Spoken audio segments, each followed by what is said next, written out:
Croeso I Paradwys Diaries, where today we are journeying with the British Science Week as I get into full-on wannabe Countryfile presenter mode.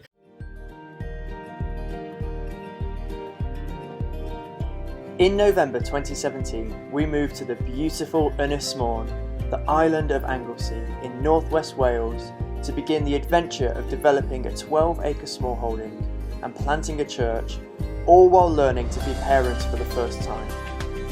Moving to a tiny rural village called Paradwys, which is Welsh for paradise, our pioneering journey has seen us venture way out of our comfort zone, trying new things, succeeding at some and facing challenges in others. This is our way to share our journey, encourage you with yours, and of course share plenty of inspiring scenery and cute shots of animals and our young family. We are the Radbourne family, and this is Paradwys Diaries. Yes, welcome to Paradwys Diaries on this beautiful, proper first day of spring. At least that's what it feels like. We've actually had our first lamb born just this morning as well. Oh, so exciting for any farmer, whether you just keep a handful like us or a whole load of them on a hillside. Just that first proper day of spring, so exciting here at Carreg Dwr today. Do you want to go by the lamb, Caleb? Very gently. This week we are joining with the British Science Week, looking at the sustainability of our future food and farming systems. Now, some of you know that I actually only moonlight as a smallholder here at Carreg Dwr and have a proper real job as an environmental scientist for UKCEH, the UK Centre for Ecology and Hydrology. And so it got me thinking, with British Science Week this week, how can I combine my passions for sustainable land use, smallholding farming, and then my science as well, looking at land use and sustainability? And I thought, you know what, let's produce a couple of videos for the British Science Week that can help explore this food system and the way that we engage with our food, but then also how we can produce that sustainably. So that is what we're looking at the next 2 weeks. This week, starting with food waste and how we deal and manage with our food.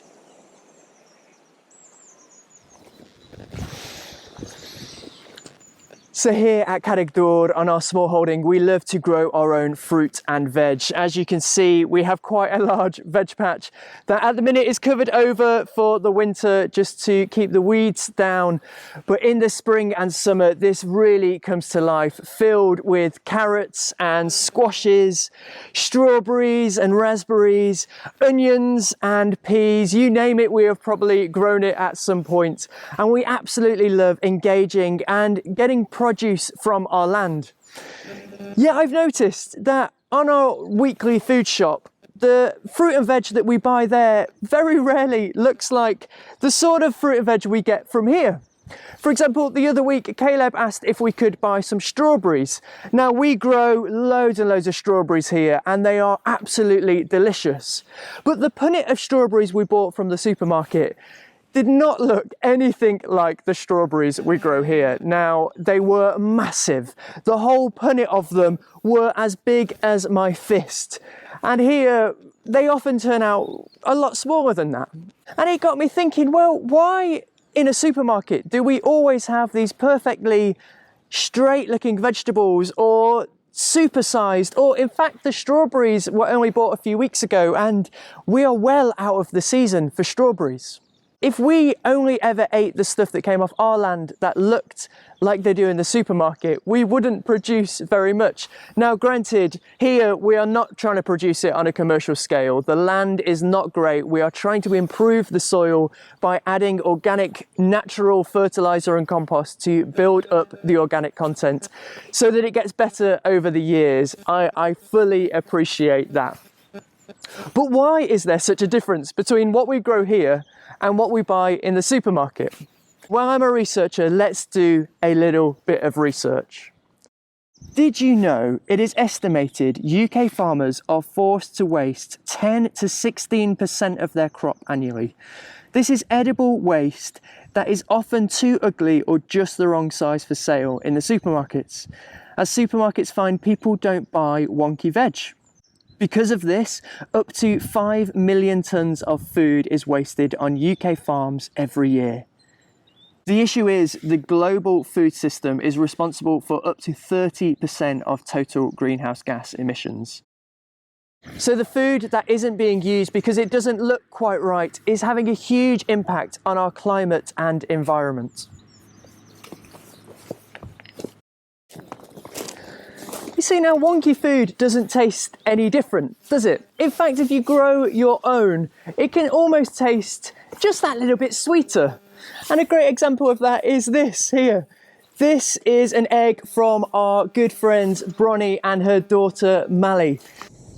So I asked Bronnie and Mally to share a little bit about their experience of keeping chickens in their back garden in the middle of a town. Hi. Hi. Hi, this is Mally. I'm Bronwen, and we live in Llangefni, in a mid-terrace house, quite close to the town centre. And I just wanted to show you that you don't really need that much room to keep chickens. This is our little chicken setup. Here they are. So this is Brenda here. She's a pecking banter. And then we've got two silkies. This one on the left is Greta, and then we've got Olwen with a bum to us. So one of the benefits of having chickens is obviously free fertiliser. Every time I clean out the chicken coop, I just dump all of their poo in my planters. These are the silky eggs here, and these are Brenda's eggs here, the pecking. Brenda's eggs are slightly smaller than Olwen and Greta's. And then this is just a regular egg from the supermarket. So you can see there's quite a big difference there. They're really small eggs, but they have really lovely orange yolks. There's not much white in the bantam eggs. So lots of yolk, not so much white, and they taste amazing. Isn't it great? Just a small garden in a town with a chicken breed that is fun and lays teeny tiny eggs. Good girl. But for them, these eggs are perfect. Like if you were to go to the supermarket and you picked up a box of eggs filled with this, the truth is you would probably put it back on the shelf and pick up another one. In fact, you just wouldn't see eggs like this in a supermarket. They wouldn't let them reach the shelves. Yet for Bronnie and Mally, they are perfect. They know how great they taste. They know that the chickens have a good life. They know where their food comes from, and it is so, so precious for them. And I know chatting to Bronnie, she just says, well, just use 2 if that's an issue with size. And how true is that of all of our food? Of where we kind of go to the supermarket and we'll pick up one bag and think, oh no, that one looks as though it's a little bit better. Why do we do things like that? Now, don't get me wrong, I'm not suggesting that we need to start to get mini eggs into our supermarkets, even though I think there's already a market for that somewhere at this time of year. But the key is that with our supermarkets, if we continuously try to only buy the perfect looking fruit and veg, then they are just going to keep on supplying that. Or if we continue to focus on things out of season, then they will always provide that. It is a supply and demand business.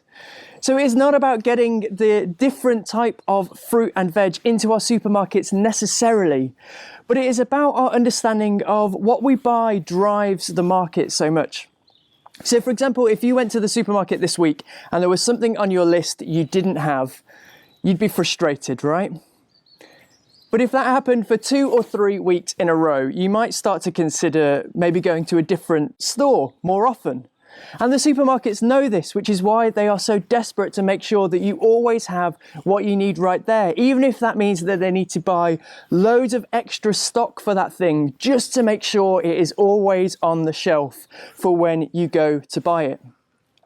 Now, this produces a whole load of waste. It is estimated that £230 million each year of edible food is thrown away by supermarkets. And then in our homes, there is so much food that we waste. I'm sure you are like us. There is always something in the back of the cupboard that just never gets used. Ours This tin of prunes. Why on earth we ever bought a prunes in syrup tin, I do not know. But it sits at the back of the cupboard and never gets used. And there is so much food waste that ends up back there. Maybe for you it is that extra piece of fruit, like this. A very brown banana that probably won't get eaten, or if it's lucky, might find its way into a banana loaf. For us to really change the pressure on the food system, we need to start to take note of things like this. Yet there is still hope. For example, on Anglesey, there is a new initiative that is just starting called Bwyd da Morn, or Good Food Anglesey, that is aiming to try and take a lot of the waste from supermarkets and put it into the hands of people. Their mission is to make sure that there is no food waste while people in our communities still go hungry. What an amazing mission that is. And their whole aim is to create a membership club that is super cheap to be part of. But a lot of the food that otherwise might be wasted from supermarkets, they're going to redistribute it through their membership to, one, be used, but also to ensure that people who really need that support at that time can have access to good food at a really cheap price, to save it going to landfill and to waste. You see, if each of us do our bit, use what we have, only buy what we need, it will reduce the pressure on the farming system so that less inputs have to go in, which means that the farmers can manage their land more sustainably, not having to try and feed the ever-growing population that wastes more and more and more. And then from that, we have a better environment, a more robust farming structure, and our future looks so much more sustainable. But we are going to talk more about that next week as we take a step back into the farm and have a look at what a sustainable farming system might look like, with reduced inputs through a project that I'm on through my work called Fabulous Farmers. I know, great name, isn't it? So that is all we have time for today. I hope you've been inspired to think about your food waste, to think about the food you buy and why you buy it. And we will see you next week as we explore more about the sustainability of our future farming structure, continuing with this theme of British Science Week and innovating for the future. Well, thank you so much for watching, and I will see you next week on Paradwys Diaries.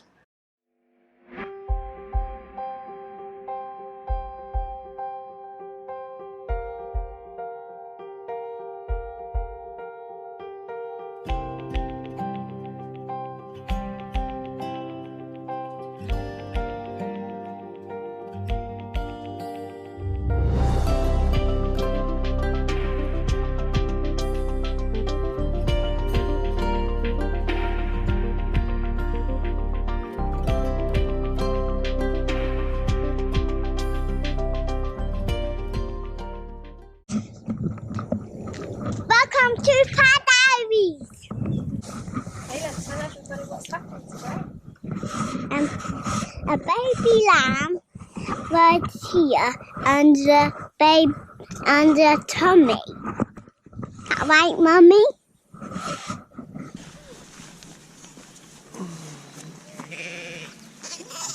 Hey, little lamb.